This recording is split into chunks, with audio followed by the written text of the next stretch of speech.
Good morning. Okay, so last night I got a blood test result, hydroxyprogesterone, which is the first test, like the first line test, the test they do first for congenital adrenal hyperplasia. And hydroxyprogesterone is connected to like this gene that controls the enzyme production and hormone production in your adrenals. So my test came back really, really low, which is not like the most common thing that is indicative of congenital adrenal hyperplasia. Mine came back like really, really low. So I don't really know what that means, but that didn't stop me from going into a research, rabbit hole about cortisol and adrenals.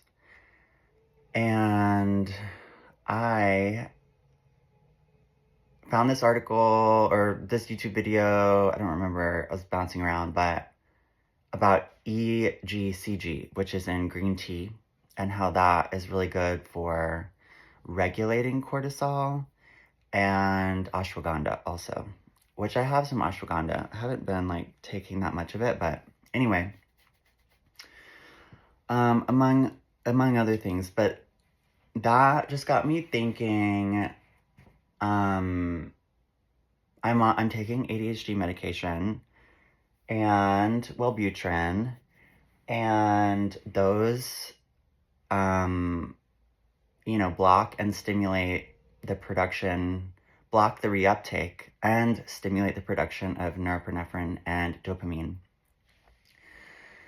And supposedly coffee works on the cortisol system, and its effect on neurotransmitters is like a byproduct of that, a byproduct of the fluctuation, I think the raising of cortisol.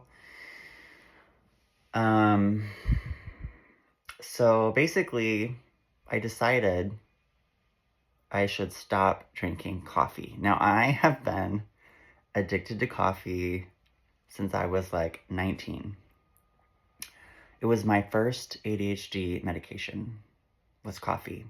I was drinking coffee, I was in art school, and I realized I could get a double espresso and stay up for hours, like working on art projects in my dorm.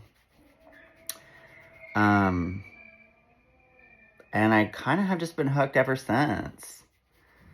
So I decided I'm gonna give it up. Oh, and then I was having this conversation with my friend Arrow about it being Ash Wednesday yesterday, and how, Arrow was like, what are you giving up?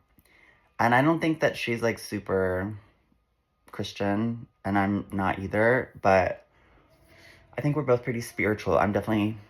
I can't speak for Arrow, but I'm very spiritual, and I love the concept of giving up something. So, I don't know, I think I'm gonna give up coffee for, like, I don't know, Ash Wednesday or whatever. What does it mean? 40 days of no coffee? I think I need to, I think I want to do that. I want to do that. So I'm drinking matcha with honey. This is my third cup of matcha today. It's like almost noon, and I did a long yoga session for my adrenals. That it's like a lot of inversions. Like I did headstand, shoulder stand, and this like supported bridge pose with the legs up. So yeah, I'm ready to make changes. I realized, and I was in an Al-Anon meeting too when I was doing yoga, I realized that if I could love myself, if I would allow myself to love myself more deeply, then I will want to make these types of changes. I think in a way, coffee is related to being in fight or flight, a trauma response, and that sort of perpetuating that is, yeah, it's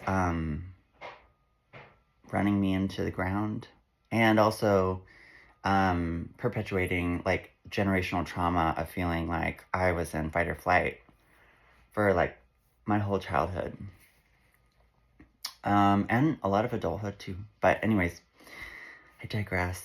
I'm drinking matcha, but I guess I just needed to say all that.